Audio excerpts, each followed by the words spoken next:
पुंडलिक वरदे हरि विठ्ठल श्री ज्ञानदेव तुकाराम राजा रामचंद्र भगवान की जय। श्री गणेशाय नमः। श्री सद्गुरु रामचंद्राय नमः।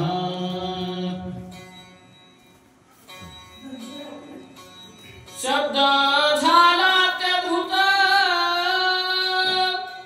गंधर्व होते निद्रिस्त देव थोरिया तेच सैरा धावत पर्वती।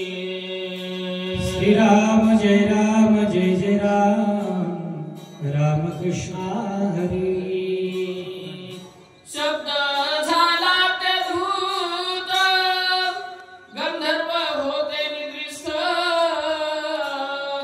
देव थोरिया तेच सैरा धावत पर्वती। हरी लोकाभिरामं रणरंगधीरं राजीवनेत्रं रघुवंशनाथं कारुण्यरूपं करुणाकरं श्रीरामचन्द्रं शरणं प्रपद्ये।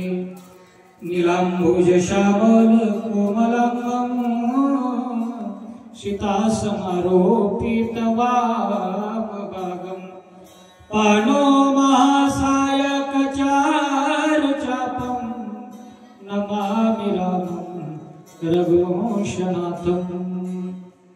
असो कथेच्या प्रसंगी अखंड हरिनाम सप्ताह मोजे मुंडेवाडी या गावामध्ये आज चौथ्या दिवसाची सप्ताहातील चौथा दिवस अध्याय चौथा लक्ष्मण शक्ती प्रकरणातील 46वा अध्याय।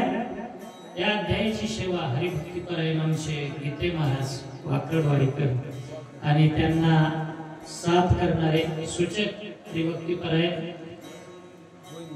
गोविंद महाराज तरुण परमार्थाकडे वळलेले आणि सुंदर असं वक्तव्य असणारे यांची सेवा झालेली आहे। यांच्या चरणी वंदन। या सप्ताहाचे गर्ते धरते आयोजक हरिभक्तीपरायण माऊली महाराज मुंडेवाडीकर यांच्याही चरणी वंदन। सूचक असणारे रामबाबाच्या चरणी वंदन। हनुमंतराय सकल संतांना वंदन करून श्रोत्यांना वंदन करून कथाभाग। हनुमंतरायाला खरं सांगितलं की जो आदरातिथ्य करण्याचा प्रयत्न करतोय तो खरा साधू नाही। कोण आहे तो? खोटा आहे। फक्त रूप घेतलंय साधूचं।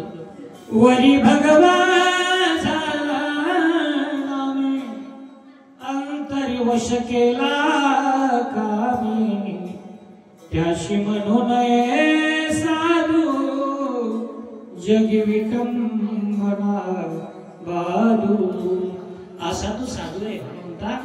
तुम्हाला ऐकवण्यासाठी त्याचे नाना प्रकारचे प्रयोजन प्रयत्न चाललेले आहेत। त्यावेळेला हनुमंतराय सावध झाले आणि तिचाही उद्धार केला खेचरीचा आणि हनुमंतराय त्याचा निपात करण्यासाठी, कारण दुष्टाचा संहार करणे हेच नाव सुद्धा दया आहे। दया तीच नाव भूतांचे पालन आणि कंटकाचे।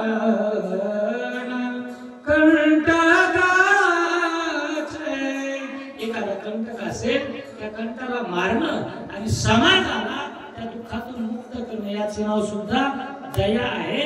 तसा तो कालनेमी नावाचा कंटक हनुमंतरायाने त्या ठिकाणी संपवला आणि त्याला ज्यावेळेला आपटलं त्यावेळेला तो निधा आवाज पर्वतावर दाड दिशा ऐकायला मिळाला।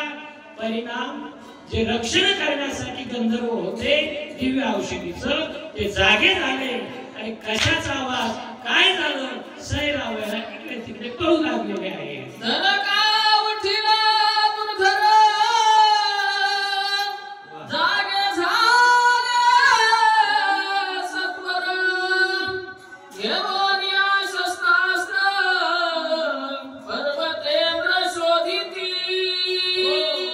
जसा दंका उठला त्याबरोबर सगळ्यांची मरगळ गेली, झोप कोणाच्याही डोळ्यामध्ये झोप नव्हती.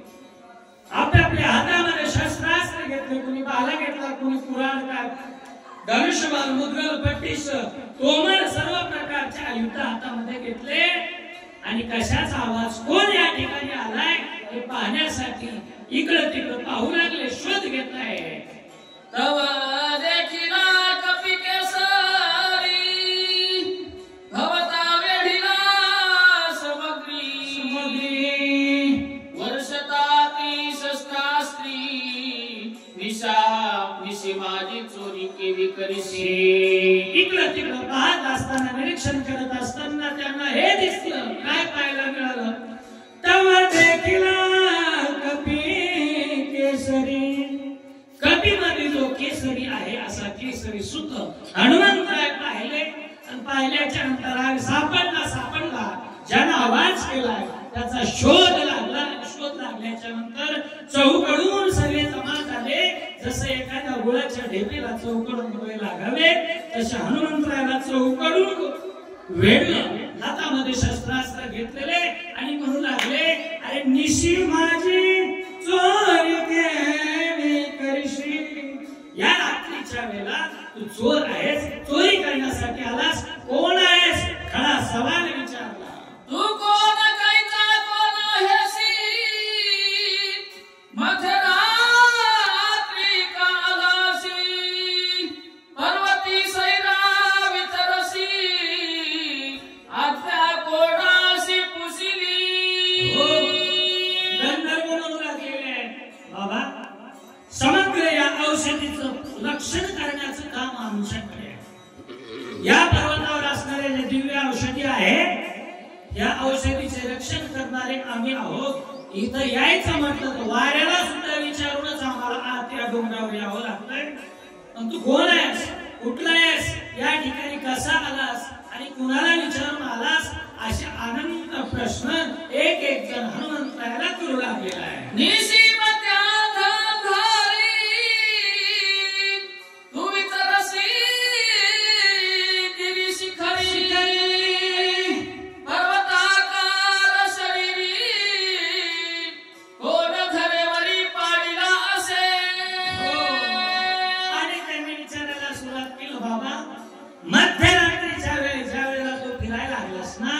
निश्चितच त्या अंदाज आणि मागतोय तू तस्कर आहेस, तू चोर आहेस. निशी माझी फिरतोस ना, काय कारण आहे? अंधाराचा फायदा घेऊन या ठिकाणी तू आलास म्हणजे चोरी करण्यासाठी आलास. आणि बघ, जे अवयव शरीर या ठिकाणी पडलंय हे शरीर कोणाचं आहे? आजपर्यंत या पर्वताच्या ठिकाणी दुसरा एवढा माणूस कुणी आम्हाला कुणाचा शो पाहायला मिळाला नाही. ज्या अर्थी अवाढव्य एक प्रेत पडलेलं दिसतंय त्या अर्थी हे कोण आहे, त्याला कोणी मारलंय, अशा प्रकारचे प्रश्न हनुमंतरायाला विचारतात.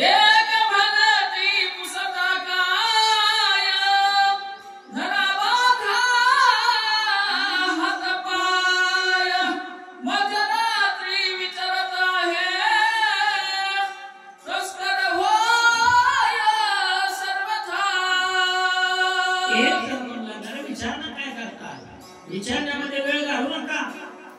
विचारण्याची आता वेळ नाही, कारवाई करणं गरजेचं आहे. काय करा? एक म्हणती पुसता काय पुसता? विचारणा कशाला करताय? धरा बांधा याचे हात पाय, याचे हात बांधा, पायामध्ये वेड्या टाका. अरे चोरच आहे हा, रात्री आला ना चोर आहे, वेळ देऊ नका. दुसऱ्याचा विचार त्या गंधर्वापैकी प्रकट झाला.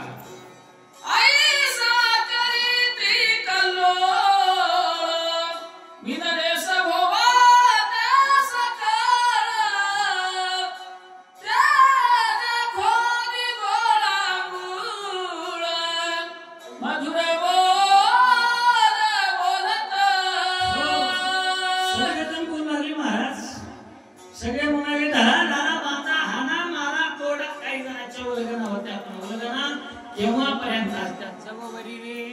तववरी जंबूक करी गर्जना, जवत्या पंचानना देखील नाही बाप. जोपर्यंत तो सिंह दिसत नाही ना तोपर्यंतच कोल्यांची कोलेकुई असते. हनुमंतरायाच्या चौकडून त्या ठिकाणी शस्त्रास्त्र घेऊन ज्यावेळेला बोलतायत वर्णन करतात अनंत वाचाळ वरळती वरळ अशा प्रकारे त्यांची स्थिती होती. आणि त्यावेळेला हनुमंतराय निश्चल होते का किती संकट आलं तर हरिभक्त घाबरत नसतात. अम्मा हरीच्या दासा काही भय नाही त्रिलोकी. हरीच्या दासांना कसल्याच प्रकारचं भय नसतं म्हणून निश्चल असणारे हनुमंतराय काकुळतीला आले. विनवणी करतायत आणि विनवणी करून काय म्हणतायत काय का जम्बूद्वीपाचे दक्षिण कोणी किष्किंधा राजधानी सुग्रीवराज चुडामणी तये स्थानी नांदत. प्रश्न होता त्यांचा की तू कोण आहेस. हनुमंतरायाने नम्र भाषेमध्ये उत्तर द्यायला सुरुवात केली. बाबा मी कोण आहे तुम्हाला जाणून घ्यायचंय का ऐका. सप्तद्वीपापैकी एक द्वीप त्याचं नाव जम्बूद्वीप. जम्बूद्वीपाचे दक्षिण कोणी किष्किंधाचे राजधानी. जम्बूद्वीपाच्या दक्षिण दिशेला एका कोपऱ्यामध्ये किष्किंधा नावाची एक राजधानी आहे. आणि या राजधानीचं राजरत्न राजपुरामध्ये वानरांचा राजा सुग्रीव हा तिथं राज्य करतोय. आणि या सुग्रीवाचं राज्य आणि त्या सुग्रीवांच्या सैन्यामधला एक पाले खाणार वानर स्वतःची ओळख हनुमंतराय करून देतात.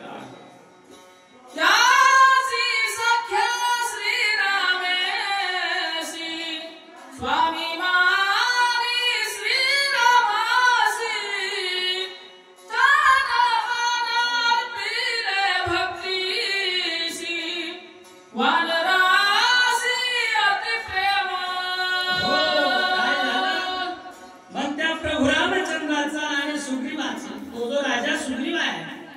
देवच